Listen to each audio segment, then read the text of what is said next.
Greetings and welcome, friends. Today we are going to apply some of our knowledge regarding sinusoidal functions to the real world and try to model data within the real world regarding that.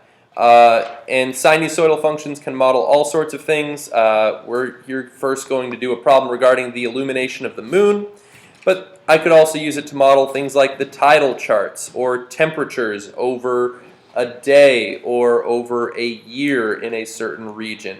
We'll also be looking at total hours of daylight in Wilmington and stuff like that. But in order to model a sinusoidal function, recall that I'm trying to get this to match the equation y equals a times the sine of k times, I'll use x in this case, plus c, and then plus h.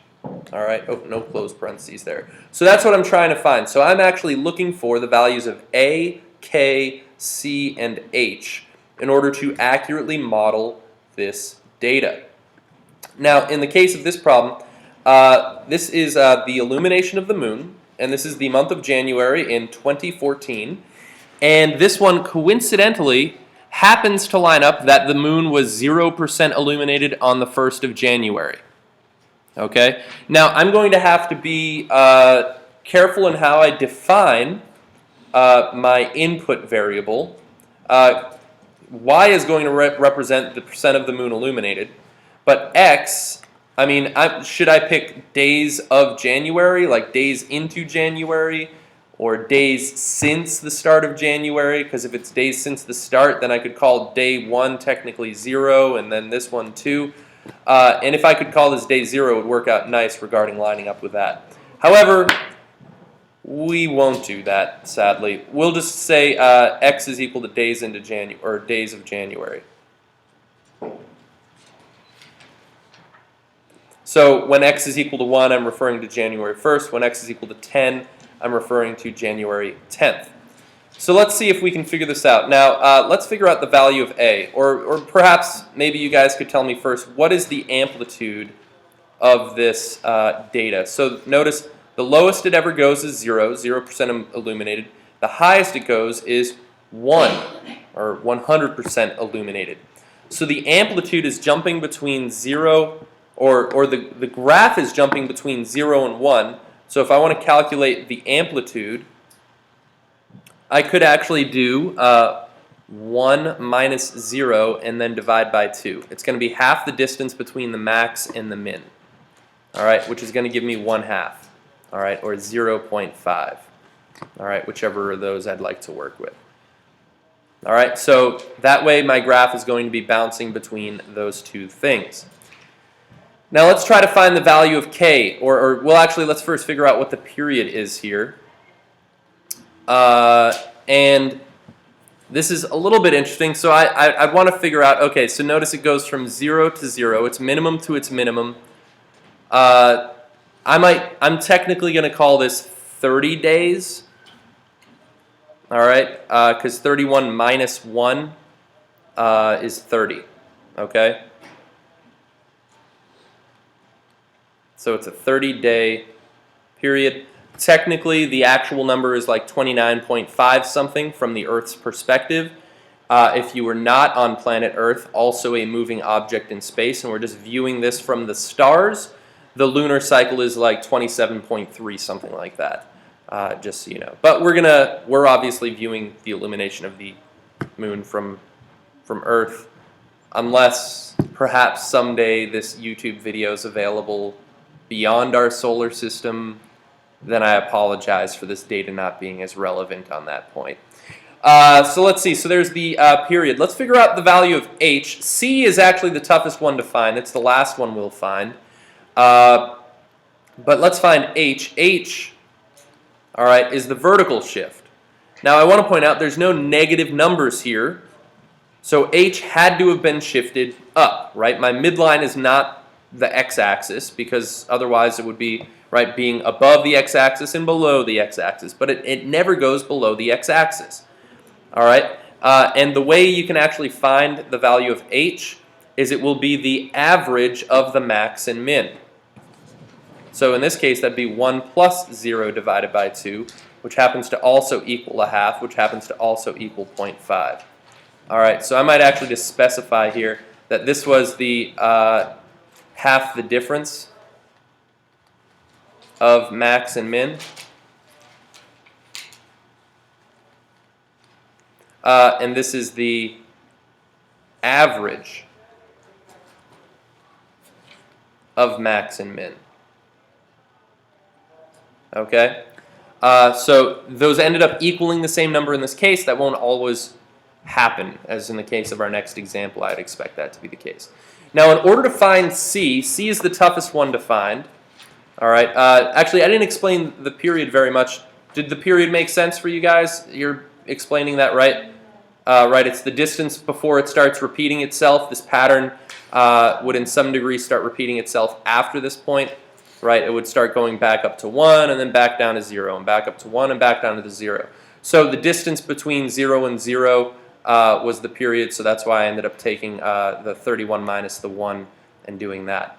To find the value of C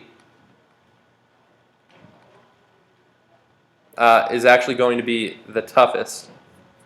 Well, actually, I technically haven't even found the value of A or K yet. I've found the amplitude and period, but I still got some work to do. Maybe we'll do that first. I apologize.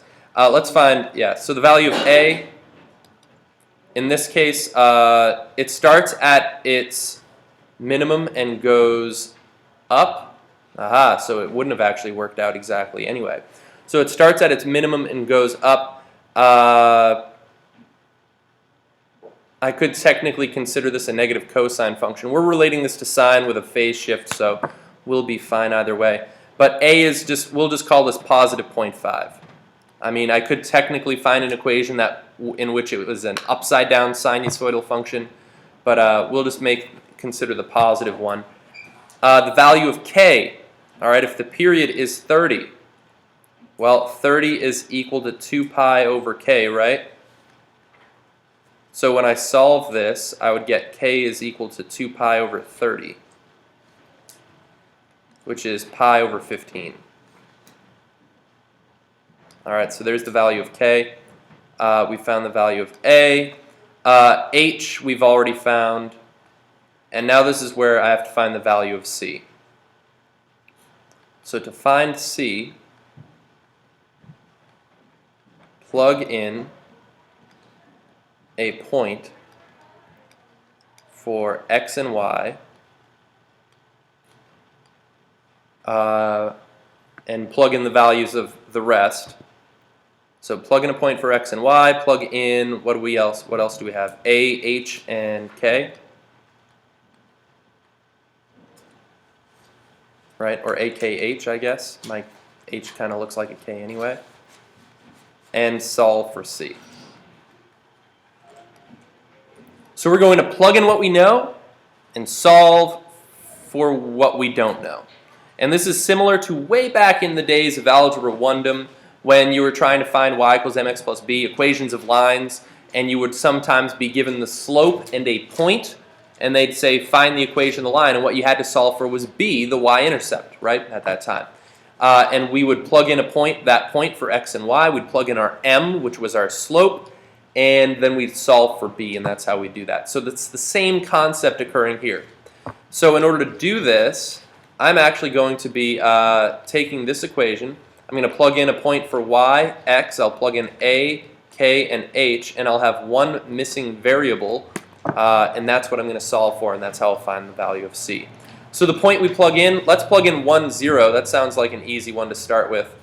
So I'll plug in, all right, so the point I'm picking for x, y is 1, 0, as in January 1st, it is 0% illuminated.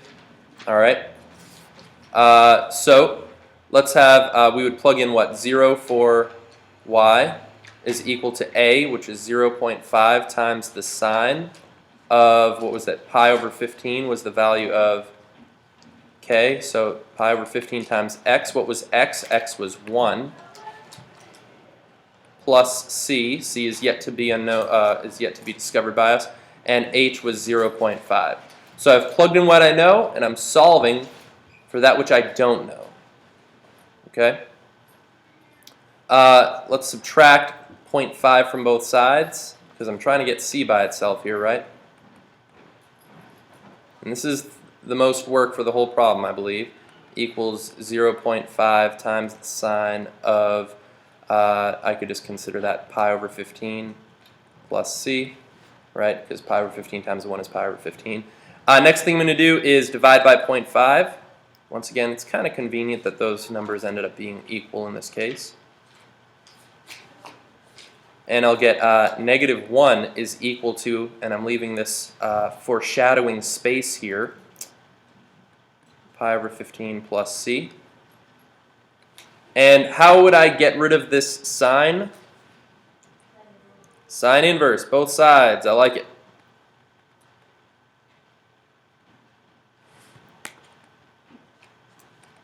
And it literally appears as if the moon has aligned for us, January 1st being 0%. Now, sine inverse of negative 1. Remember, sine inverse, you give it a ratio, it gives you back an angle. All right. And we technically are interested in our angle being in terms of radians at some point. But if you start by thinking in degrees, that's fine. And it turns out there's only one location on the whole unit circle that sine is ever negative 1. What is that location? Do you guys remember? 90 is when sine is equal to positive 1. When is it equal to negative 1? Nope. It is at 270 degrees on the unit circle, right? All right, so if I had the, that's an ugly unit circle, right? So sine is equal to negative 1 down here. That's at 270 degrees, right? Now what I want to point out, suppose this was equal to a half. All right, I just want to point out that there are technically two locations that sine is equal to a half. One is at 30 degrees, one is equal to 150 degrees. So what you choose as the value of sine inverse does matter. There's two possible solutions in many cases for this. And whichever one you choose could matter, right? And usually you could figure it out by figuring out, okay, I'm increasing from this point, right? And notice that from this point I'm increasing in my y value here, right? I'm at negative 1, I'm at the minimum, and I'm increasing, right? Whereas if I was considering those half marks and I was increasing, this one is increasing from this half mark, this one is decreasing from that half mark. So I would pick my solution to the sine inverse based off of that analysis, as we'll probably see in the next problem. So let's see, sine inverse of negative 1 is 270 degrees. What is that in radians? 3 pi over 2 is equal to pi over 15 plus c. And now to solve for c, I could subtract pi over 15 from both sides. And I'm going to need a common denominator there, which is 30, so I'd multiply this one by 15/15ths, and this one by 2/2ths. And I will end up getting c equals, let's see, so that would be 45 pi over 2, I'll do a little fraction work here for us, minus 2, sorry, not over 2, over 30, minus 2 pi over 30, so c is equal to what? How many pi's over 30? 43 of them. And 43 is not divisible by 3 or 10 or 5 or 6, so I don't believe this reduces. So we've just finally found the value of c. Okay, so it was a lot of work, but we found it. So now we can actually write our equation. So what's our equation? Our equation is y equals 0.5 times the sine of, let's see, what was that? Pi over 15 was the, was it? Yep. Pi over 15 times x, let's see, plus 43 pi over 30, and then plus 0.5. So here's our actual equation that models the illumination of the moon based on the input of the day of January we are on. Okay? Now, that might not seem like much just yet. Bless you. But let's graph this. All right, let's graph this and see what we get. So I'm going to graph this using Geometer Sketchpad. You guys could technically graph this knowing the amplitude and all that by hand, but I don't want you to have to do that. You could also graph this on a calculator. So let's see, 0.5 times the sine of pi over 15 times x plus 43 pi divided by 30. Oh, let's see, all plus 0.5. All right, so I think I've plugged that in correctly, looks like, and I'm going to hit OK. And it's actually asking me this question over here. It says, trig function angles repeat every 2 pi radians or every 360 degrees. Would you like to switch your preferred angle from degrees to radians? And I'll say, yeah, I would like that, thank you. I would very much like that. Now, this graph, you might wonder, is this the correct graph? Let's verify this. So here's the illumination of the moon. Notice that vertically speaking, right, it's going from the lowest point to the highest point, right, from between 0 and 1, which is what I wanted. And now the x scale is a little bit confusing to us because it's measuring it in radians. Let me actually switch this back. I can do that. Go back to grid form, get rid of the trigonometric axis. So you can see that right, the period occurs in 30 days as I went, right, from day 1 to day 31. It went from 0 to 0. So that seems to be accurately measuring the situation as well. Let's see if I can actually, if we can analyze this a little bit.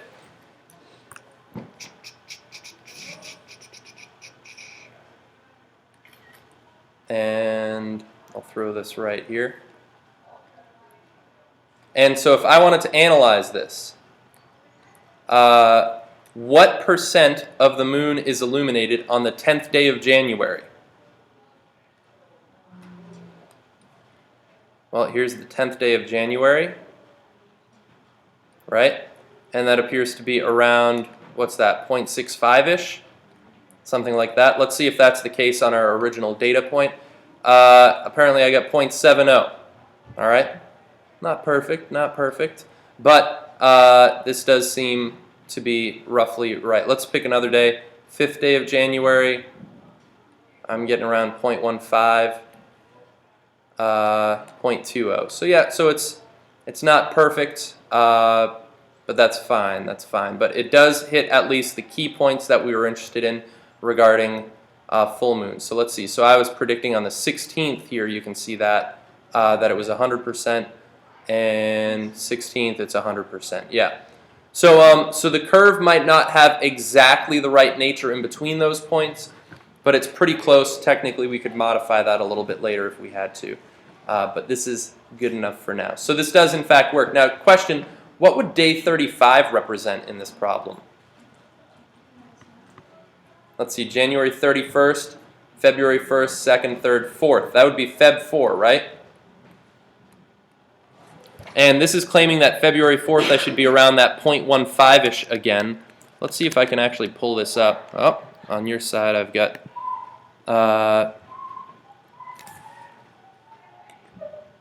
let's see...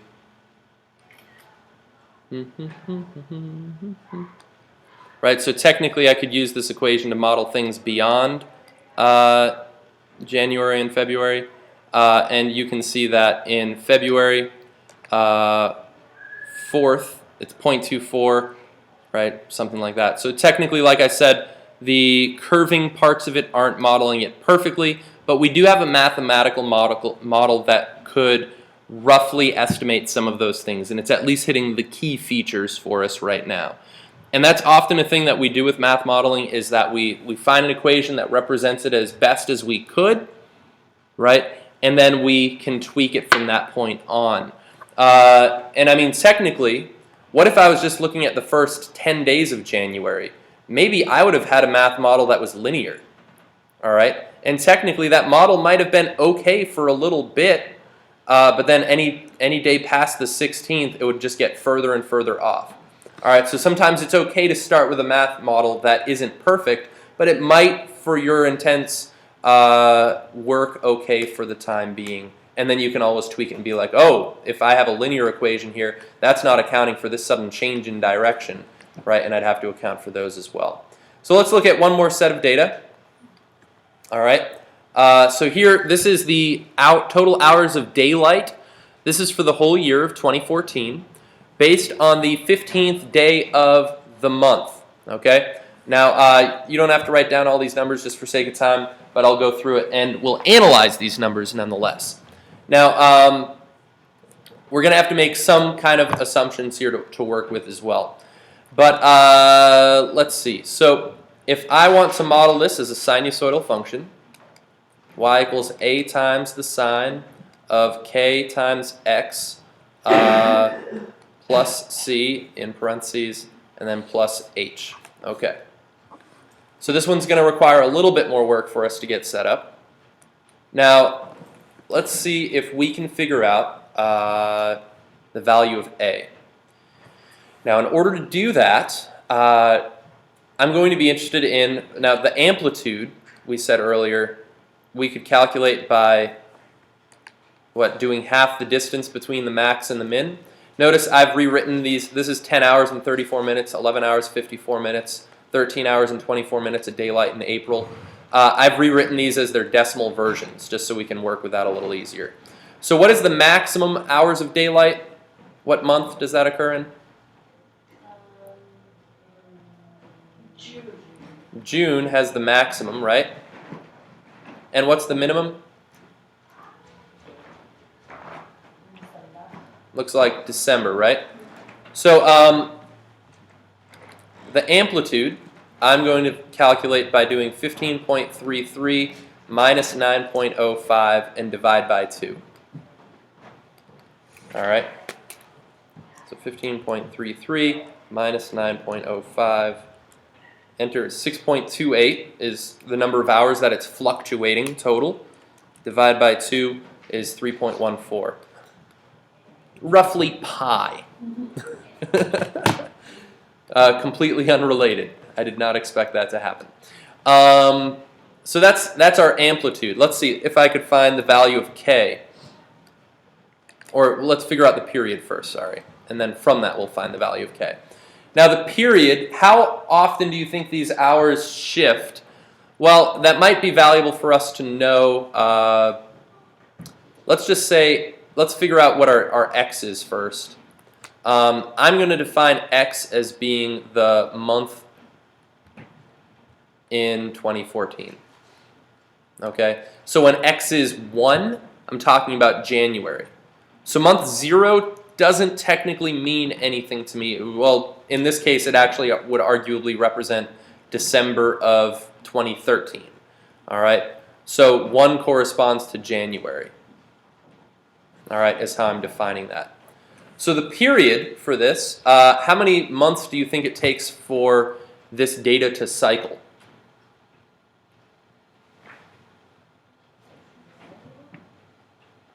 Yeah, 12 months I think would make sense. I'm anticipating that December of 2013 would probably have been around 9.05 hours of daylight on the 15th. Maybe not exact, but probably somewhere around that. And 12 minus 0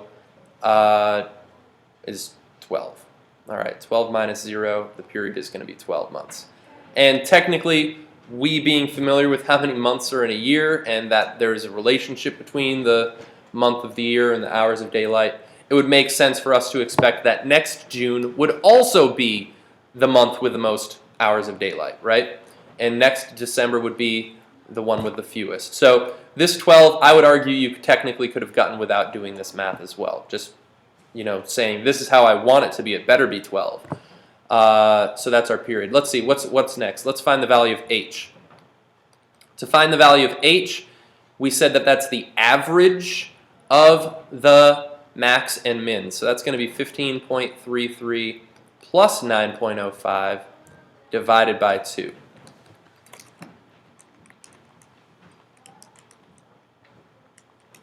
And I find that's equal to 12.19.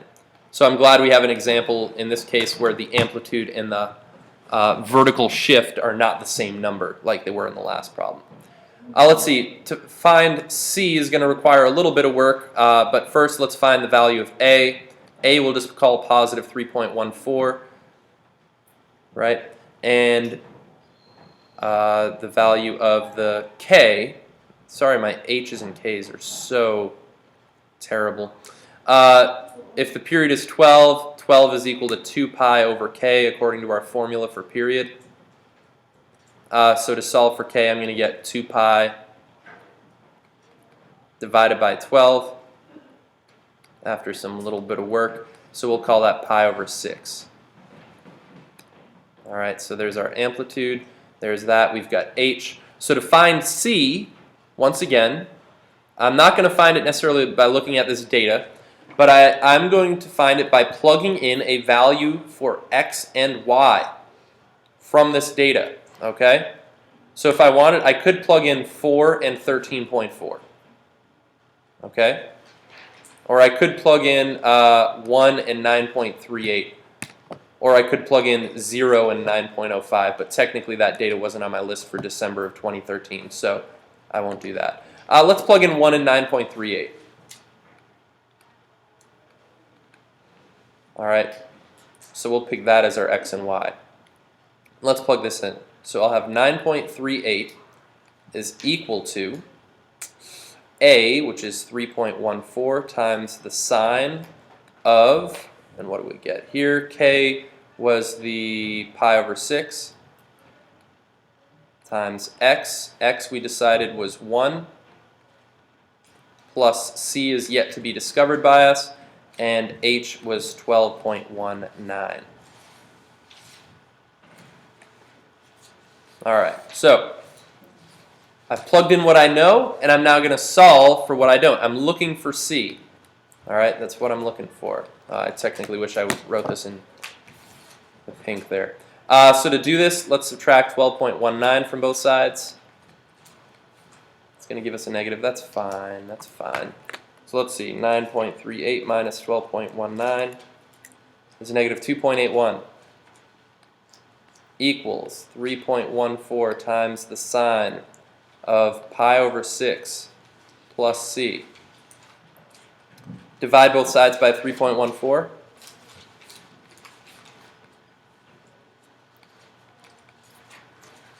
And divide that by 3.14. And I'll get negative 0.8949, I'll call that, is equal to this, I'm leaving a space here intentionally, sine of pi over 6 plus c. And of course I will sine inverse of both sides. Now, before I can answer this question, sine inverse of that negative number, I technically want to know what quadrant this would be in. What quadrants is sine negative in?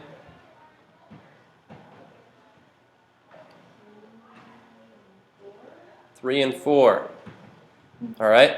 So sine is going to equal negative 0.894, probably somewhere around here and here on our unit circle, if I was to draw the circle here.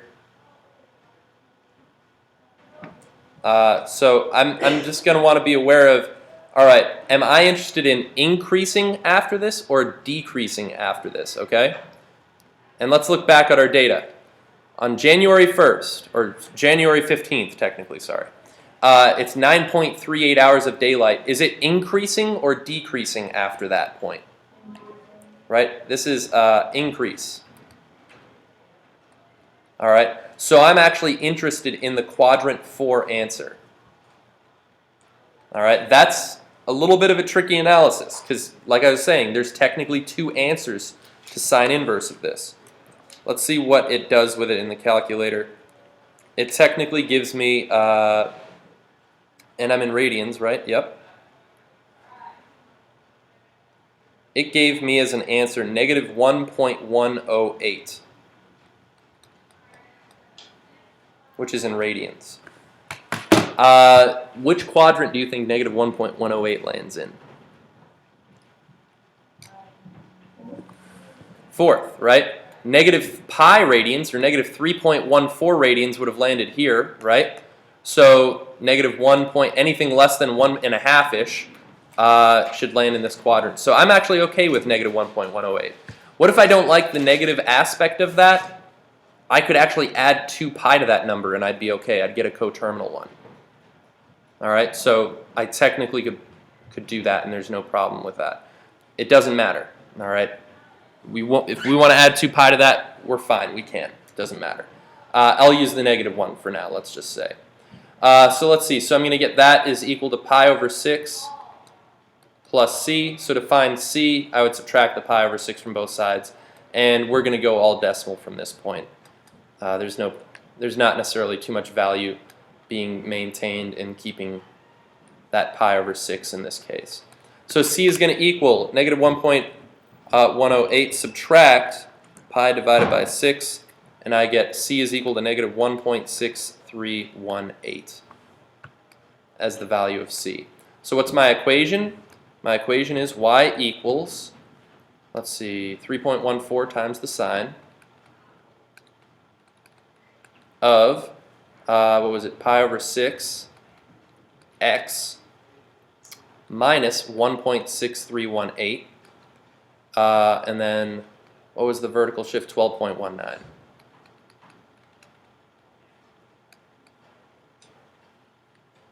All right, and this represents the total hours of daylight based on the input of x being the month, all right, the month of the year 2014. And technically, y is the number of hours of daylight for the 15th of that month, if you want to be super specific. So let's actually graph this. All right, let's do this.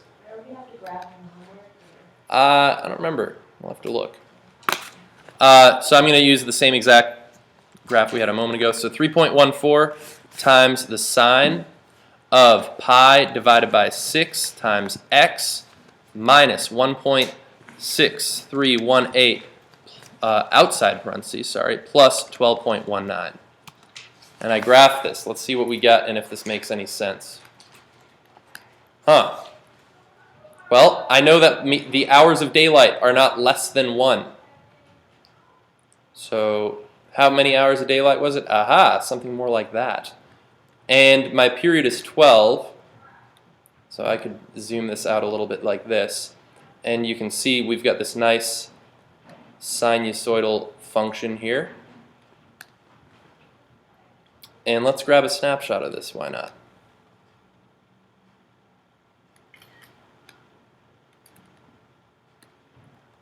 And we'll interpret this graph by hand again, although technically I could use the technology to find the coordinates of any point on this. So let's say I want to figure out how many months of daylight should there be on February 15th. Well, February is the second day of the month, or sorry, what? Second month of the year. And I'm expecting that would be around 10 and a half, 10 and a quarter. Let's see, February, yeah, hey, 10.34, not bad, not bad, not bad. Or April, right? I could read this, and it looks like that's going to be around 13 point something, 13 and a half-ish off my graph. And April, yeah, 13 and a quarter, not bad, not bad. And the key point is that it does know the max and the mins, right? So notice this does have a minimum occurring at 0, which in terms of what month is 0 in the year 2014, that would be December 2013. Right? So we can use these equations to model this stuff, and oftentimes sinusoidal functions do show up within nature. Any sort of harmonic motion, springs, all sorts of stuff have these relationships, and scientists would then use, or mathematicians and scientists would use this as predictive technology, right, as predictive means to try to figure out what's going on, what's going to happen next, when can we expect this again, sort of things. And so it's actually a really powerful type of function to know. So thanks for watching, internet friends. Have a great day. Bye-bye.